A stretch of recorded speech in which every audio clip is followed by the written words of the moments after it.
Bum, ba-dum, bum, bum, bum, bum, bum.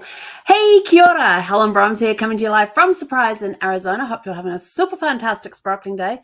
Welcome to Before the Dirt Nap podcast number 1634. We'll get across there. There we go. A little R&R can have a big impact.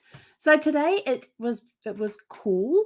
It wasn't cold, it was cool. It was 50. We got to a high of 56 degrees today, Fahrenheit. What was that in Celsius? I don't know. Maybe around 10, I think. No, it might be a little higher than that. Anyway, 56 degrees Fahrenheit with a low. We started off at 42 this morning, so we had a nice cool walk. And we've basically had rain almost the entire day. It's been on and off all day. It's been one of those days where it's been a nice soaking rain, not torrential downpours, but just this beautiful, calm fall from the sky of these beautiful raindrops. And for those that don't know me very well, I love to go dancing in the rain. So it's been a beautiful day for going outside and dancing in the rain, and did that a couple of times. And Zeffie just stood on the patio at the back there. We've got a covered patio, and she just stood there as to say, yeah, you can go dance in the rain. I'm just going to stay here where it's nice and dry. So being since it was cold and raining, it was one of my favorite days, cold and rainy days. I decided, I'm just going to take the day off, completely take the day off. And so we took the day off. We just did R&R. I've basically stayed off social media most of the day. I did do a couple of posts, but that's because it's January 21st, and January 21st, in case you don't know, is National Squirrel Appreciation Day. And so I like to acknowledge all of the speakers out there and the presenters out there who have those squirrel moments that give us those little nuggets of information that always come from the squirreling moments. So, National Squirrel Appreciation Day. So if you go to conferences and things like that, and you get speakers who like to squirrel, which is basically go off topic, and then they bring themselves back. Sometimes those off topic areas give you some of the best nuggets. So happy National Squirrel Appreciation Day. If you have, if you're somebody who's a presenter and you get off track when you're presenting, I know I get off track a lot. Very easily distracted. I got shiny object syndrome. So I wanted to acknowledge that it was National Squirrel Appreciation Day. Today is also one of my grandson's birthdays, so that's kind of cool. And it was 16 years ago today that Brad was diagnosed with colorectal cancer. So yes, it's one of those days. So it's an up and down type of day, but I just decided just to take the day off and just have a very restful day. I've been listening to audiobooks all day, all fiction, because my brain just needed a break. It's been a very busy couple of weeks, and my brain needed a break. And so I just took the day off to give the brain a break from all the learning that I have been doing. And sometimes you just got to do that. Taking a little R&R day off can help reduce stress, anxiety. It can just help you recharge your batteries. Sometimes we get a little caught up in everything. You get caught up in the philosophy of live to work instead of working to live. So this is taking back that working to live philosophy and getting that going as well. Other things that, so that's the mental side of it. Can actually help improve your mood. It can help boost your immune system, increase your energy levels, better quality sleep. I haven't even had a nap today. Usually when I do an R&R day, there's some napping involved, but we didn't do a nap today. Zeffie napped plenty. She had plenty of naps today. Me, no. I just sat there. I did have my iPad out, and I was playing games on the iPad, but they were sort of like just sort of relaxing games. There was what was one of the ones I was playing? There's a coloring one that I do. There was, what's that other one? Royal Match, you do that one. And then there's Code Words is another one that I like to do as well. So I was just taking the time to do that, because one of the benefits of taking a day off and just doing some R&R is that it can also help reset the brain, so that like when you reboot a computer, you're rebooting the brain in a way. And it's a mini reboot, not a full reboot. Full reboots you do when you go on vacation. So I know that this coming week, I've got a lot of work to do, and there's going to be some creativity required. So I know that my creativity is going to be coming into play this week, along with productivity, and all of that is going to get a boost because I took a day off. So when I do these days of no no social media or staying off the computer. Those are the days that I absolutely love, because I know that the coming week is going to be amazing, because I'm rebooted, I'm energized, I'm ready to rock and roll the following week, which is always a good thing to have. Yay. It can also, taking R&R days, it's important to take a day off and just unplug as much as you can. I haven't even put the TV on and watched any movies, which I normally do on an R&R day as well. Didn't do that today. Just didn't have the inclination. I saw the last episode of it was episode 8 of season 2 of Reacher the other night, and oh no, hang on, I watched Pretender last night. There was a show that came out in the 90s. I had never heard of it before. I just happened to come across it when I was scrolling looking for something to watch after Reacher finished, and came across this series from the 1996, I think it was. I think it was first aired. It's called The Pretender. They only did 4 seasons, and it's a pretty cool series. I kind of got sucked into it, and I'm now on to episode 9 of season 1, I think it is. I have to go back and have a look. But I've been watching 1 episode every other day type of thing. Some days I'll watch 2. So I'm not like binge watching. I'm not binge watching it.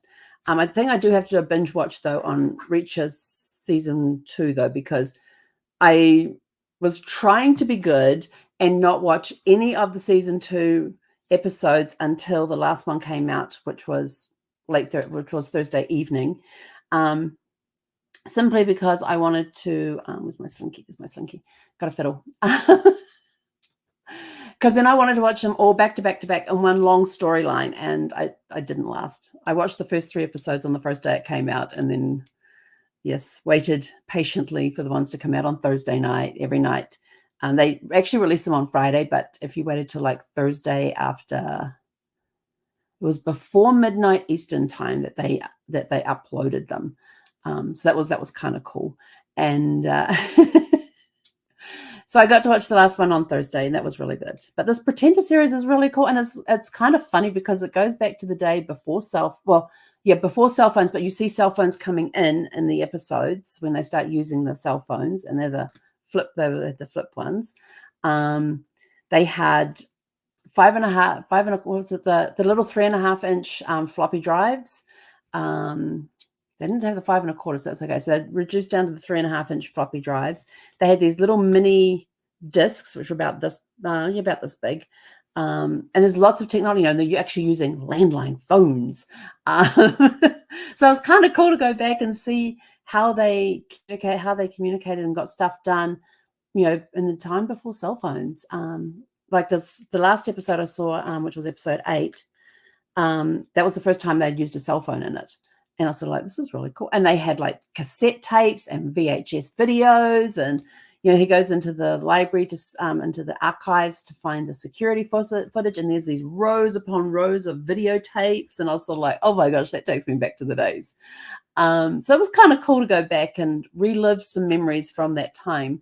But, it's not bad. But it's about this guy who's, like they call them these geniuses, that they're very adaptable and can blend into any situation. And like this guy so far has been an airline pilot. He's been he was a surgeon. It was the head of surgery, and he actually did perform some surgeries. So he's a doctor. He's been in a courtroom as a lawyer. So he just reads up on the stuff, and he can retain everything he reads and instant recall and all that sort of stuff. And they call them these geniuses that just blend in and hide among you. And one of the ones, what was the other one he's done as well? Oh, last night he was working in a disease control center. It was a privately owned one where they had these viruses and things. And so he was in there as a one of those virus specialist people. So yeah, it was very interesting, some of the jobs that he gets and some of the things he gets into. But he's run away from the center, which is where he's lived for like 30 years of his life. And he's got his mentor from there is trying to get him to come back. And meanwhile, these other people who are part of the center, and the girl that he knew as a child when she was there and he was there as a child, he's just trying to find out what happened with his parents too, and he's trying to find out where he came from and all that sort of stuff. But so he's got this woman that he knew as a child, who's out to get him, and she comes in and she just basically wants to take him down any way she can. Whether she brings him back dead or alive, she doesn't care. She's just got to get him back to the center. And they're always just missing each other. And the clues that he leaves for them as to where he's going next or where he's been, what he's done. But he's always looking to right a wrong. So when he goes in as a police officer or a surgeon or whatever, there's some reason that he's going in there. There was, like, he'd go in and somebody had died from some malpractice of whatever he was in. I was a fireman the other day too.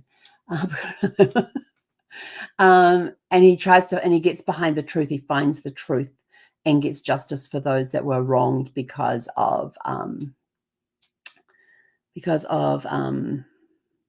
what had happened. So he finds out who the real criminal is in the situation and brings it all to justice, and even ends up getting compensation for the family that's been left behind and that sort of thing as well.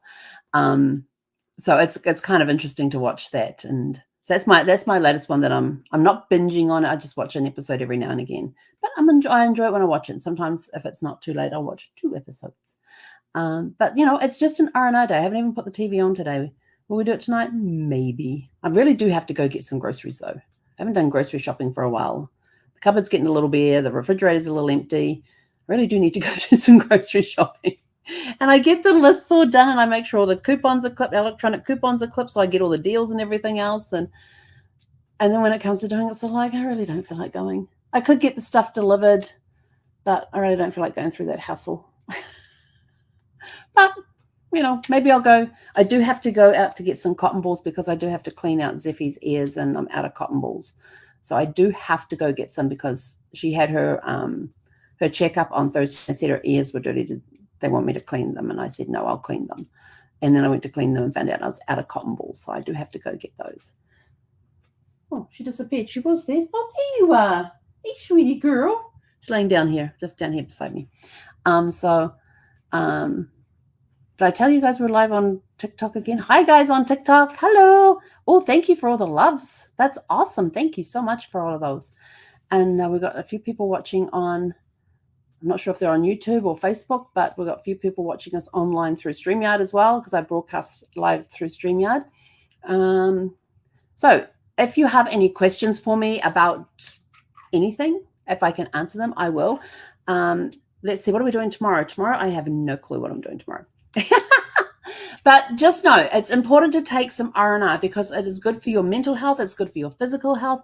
And days like this, if you've got family and friends around, it's a great day to visit with them, spend time with them, and just to have fun with family, just to spend family time together is huge. Our Sundays when I was growing up was always family time.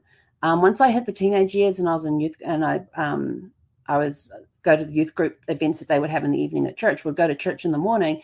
And then most Sundays I was billeted by one of the families of one of the people in the youth group that I would go to youth group with. And then I would go to the youth group activities, and mum and dad would come and pick me up in the evening because it was about a 40-minute drive each way. So that saved them having to drive backwards and forwards as well. But I tell you, those afternoons were fun. We had a lot of fun those days. I learned to play Risk on one of those billets days, and whenever I went to that house, that was the game that we played on Sunday afternoons. Was we sat there and played Risk, and it was a very interesting game.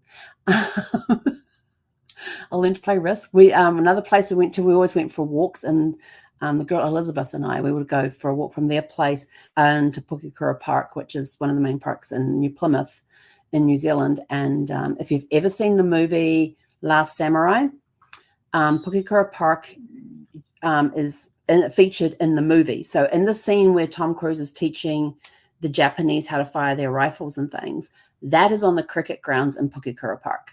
And as soon as I saw it, we're watching it on, I think we're watching on DVD.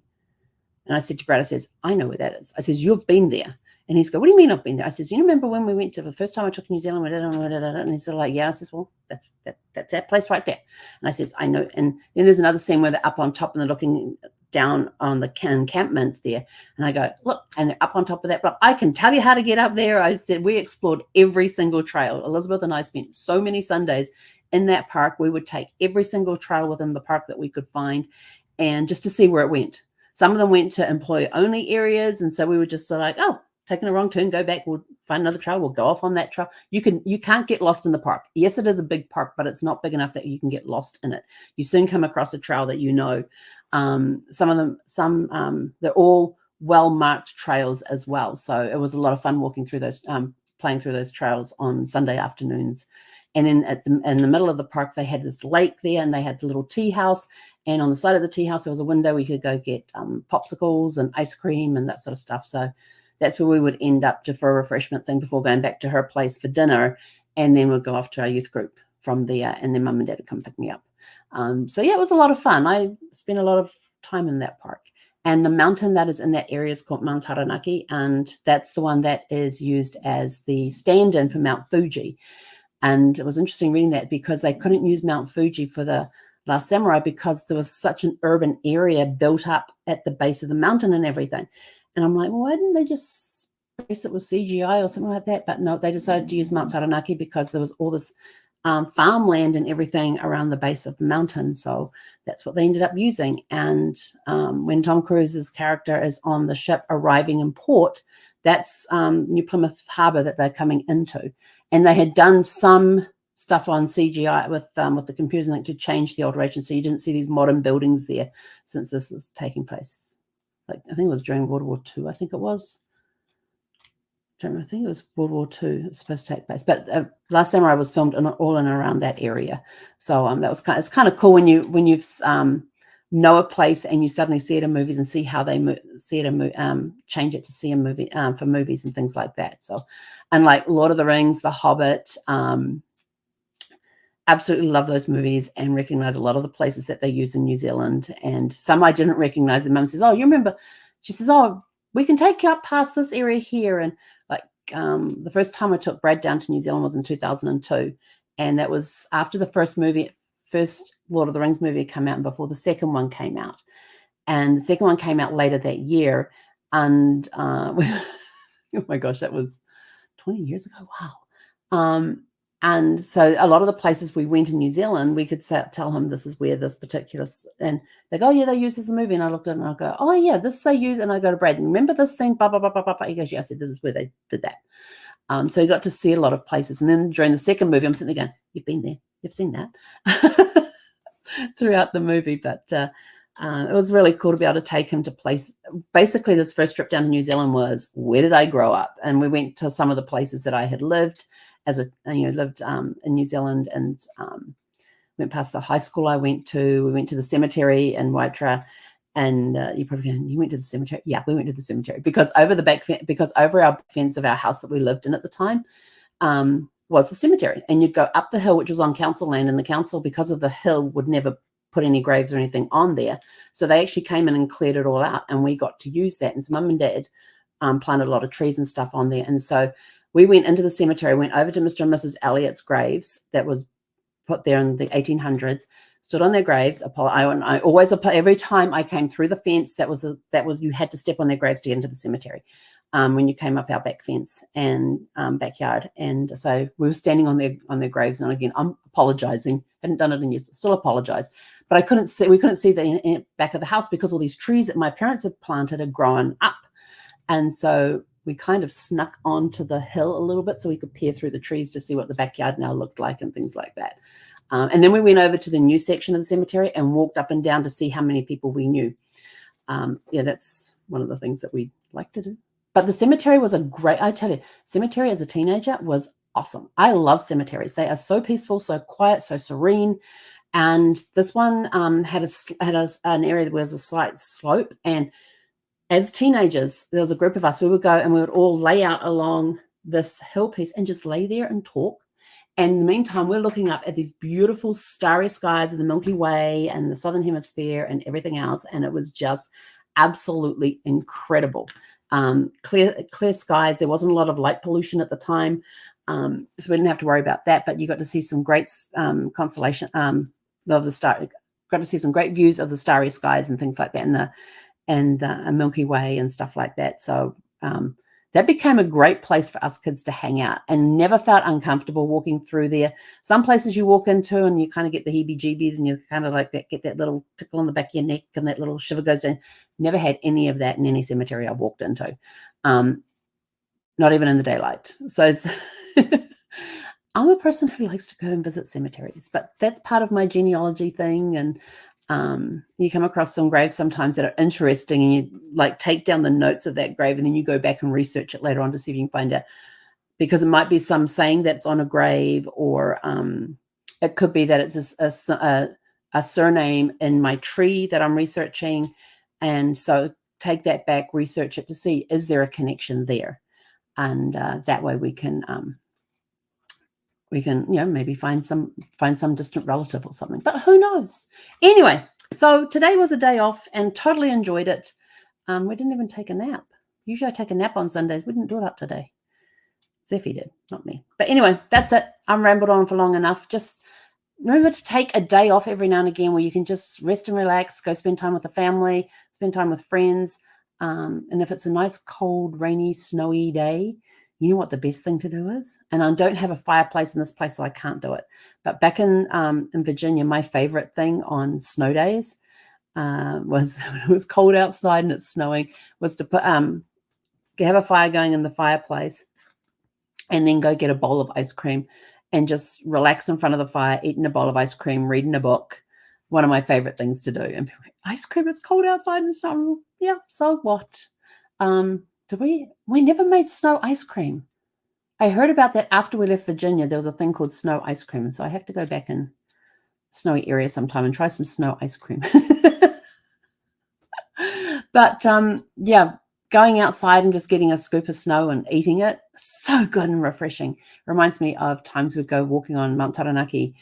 They have these beautiful mountain rivers, and that ice cold water, and there is nothing like it. You just scoop up the water and drink it out of in your hands. You fill up your water bottles with it.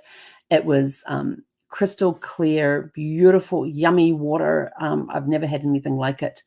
It was just one of my favorite things to do when we went on the mountain, was to make sure I got some mountain water and have a good drink of mountain water, because it was just so crisp and clean and refreshing, and it's coming straight off the snow up the top, rolling over all these rocks and everything. And people, oh, we're going to get all these germs. Yeah, no.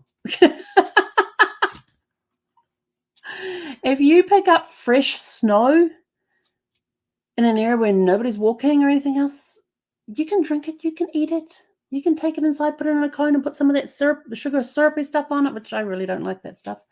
But, melt it, drink it. It's awesome. It's amazing. So anyway, that's it. I'm out of here. Everybody go out and have a super fantastic sparkling evening, and we'll catch you guys back here tomorrow evening at 6 p.m. Pacific. Hei konera.